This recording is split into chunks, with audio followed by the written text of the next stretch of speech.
মধুশ্রাবণী blog চ্যানেলে তোমাদের সকলকে ওয়েলকাম। যারা যারা আমার চ্যানেলে নতুন আছো অবশ্যই চ্যানেলটাকে সাবস্ক্রাইব করে দিও। আর ওই দিদুর দুদিন পর ওনার যে ইমপ্রুভমেন্টটা তোমাদেরকে আমি দেখাবো। এরপর দিদু কিভাবে কথা বলছে, আমি দিদুর সাথে কথা বলছি, দিদুকে বসানো হয়েছে, তো তোমরা সেটা দেখো। দিদু এইভাবে প্রায় দুদিন লিখে লিখে আমাদের সঙ্গে কথা বলেছে।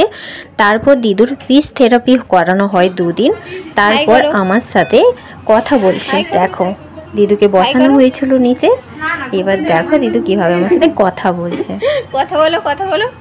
তোমার মেয়ের নাম ধরে ডাকো। নাম বলো, তোমার নাম। নাম কি? হ্যাঁ, তোমার নাম কি? নামটা বলো। শম্পা। কি নাম? ও স্বপ্না, বুঝতে পেরেছি। ঠিক আছে, ভেরি গুড। পুরো সেট করার দেখতে